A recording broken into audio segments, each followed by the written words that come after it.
Yeah, welcome back. It is 2012, and I'm making you another video of my PlayStation failing. Seems like deja vu. Um, so, we are back to this. The first time I did this, my first 60 gigabyte model went down. And pretty much I had to go send it off and go through all the rigmarole of sending it to Sony, them sending me back an older refurbished model with a new casing and shell and everything like that. Blah blah blah. You guys can go see the videos; they're still up there. I know they are.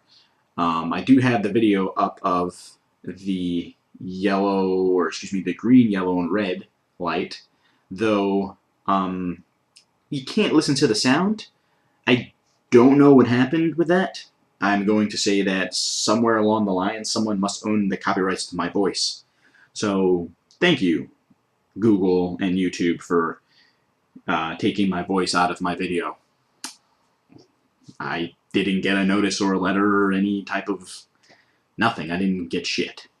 So thanks, but I'm glad to know you own me. So, with that said, we are back to where I originally was 3 years ago. I'm back with another failed system. And pretty much some of the stuff has changed. So that's what I'm going to do. I'm going to bring you through the whole change. First and foremost, this is kind of different from what happened the first time around. Like I said, I got that green, yellow, red, and then I would not power up. Thank you to the Sony forums for giving me an idea of what I can do, because I didn't know what the difference was from last time, prices and everything like that.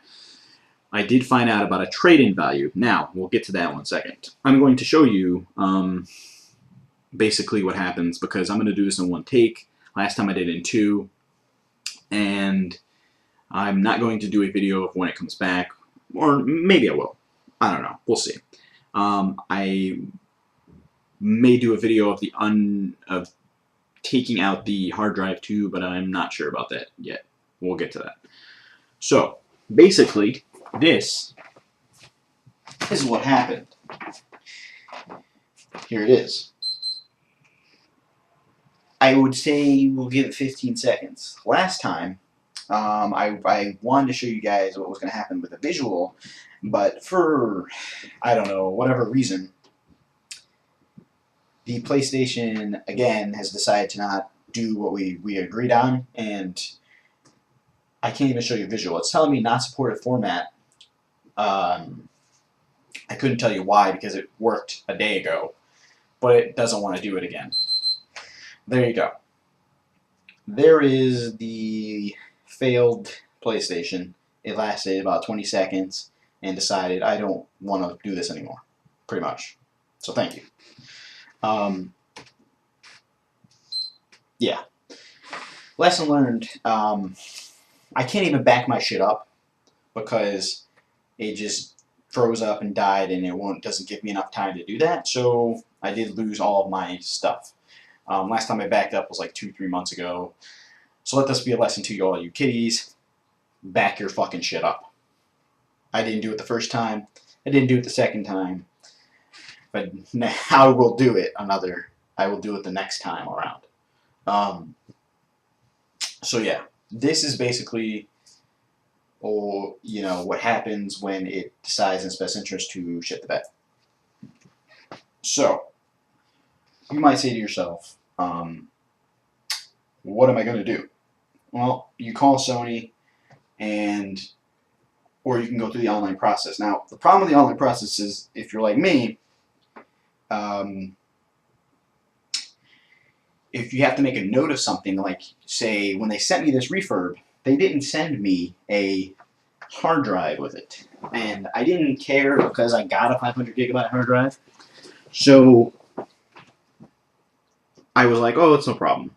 Well, if you don't have the hard drive with it, they will send it back. So make sure if you're going to do anything or something is wrong or whatever it is, or if there's a disc stuck in the PlayStation, you call them so you can make a note of it so they can get that back to you. Or if you don't have the hard drive, they won't send it back to you and you're sitting there playing, roulette with your PlayStation back and forth all day.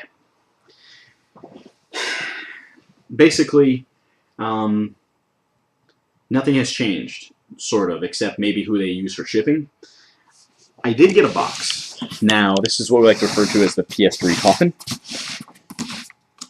I would show you the shipping label, but it has my address on it, and I don't want you guys to send me fucking pizzas and shit like that, so we're not even going to do that. Let's not even go down that fucking road. Basically, in layman's terms, this is what we like to refer to as the PS3 coffin. It's just another standard box. It's basically the same one they sent out the first time. And in it, they give you a couple of things. Now I'll explain it. This is a cradle, a plastic cradle, that you put your PlayStation in. Or excuse me, a styrofoam cradle. In layman's terms, they don't give you much. They give you I don't know what the fuck this is. I think it's for when... Oh, you know what? I remember. They used to put the shipping label here, at least for UPS, and then you would peel it off. Well, they gave me FedEx, so I guess this is useless.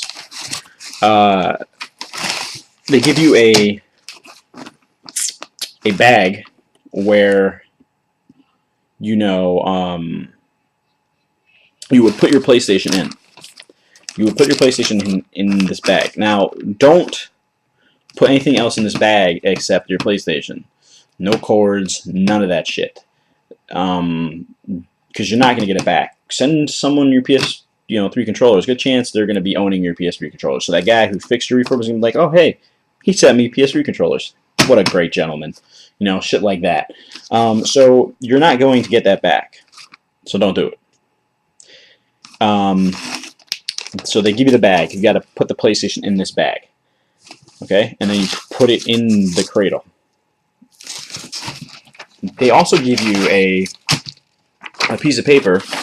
So I guess I can confirm that they did change from UPS to FedEx.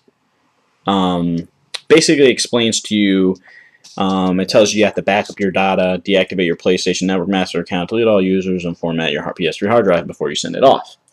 See, this is all great and dandy. Now, I don't know how this applies, because I do know that there are people like me who can't do that shit. So, yeah, there's that. And then 2, I don't know how this works for people who don't have any visual either. So, this is kind of... I mean, I guess the only other person I could think this would apply to would be like USB ports that fail. But then again, then you can't even back up your shit or do any of this other stuff. And also people whose discs drive-bys fail. So I guess that only works for you. So those people, make sure you do all this shit.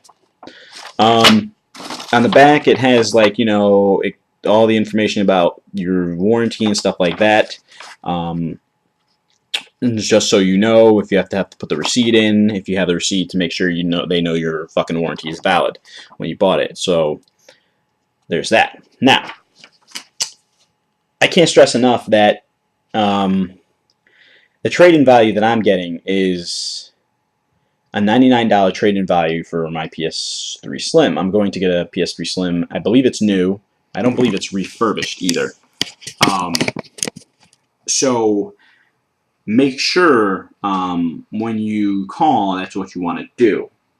It's $130 for your regular refurbished model. So if you want to send out your regular Fat Boy and you want your Fat Boy back, you have to pay an extra $30 and you'll get that back. Now, I think that's still kind of ridiculous for us older model users. It's just, I think we should fucking get something, but I guess not. I guess it's being loyal to the fans because they dropped it down $30. It used to be $160, and so forth. It's $99 to get the trade-in option to get your Slim. So that's what I'm going to do. Not because of price, but because I don't need the ports anymore on there. I don't hardly use those ports, and I don't play enough PS2 games anymore to be like, I need it. And it doesn't take as much space up, and stuff like that. So I'll miss my big boy, but it's got to go. Also, it doesn't take as much power consumption, I believe, but I'll test that out sooner or later. So yeah, if this is what you want to do, it's not a bad decision. So pretty much, as usual, if you have any questions or anything I didn't address in this video, any of that, don't be afraid to ask. So yeah.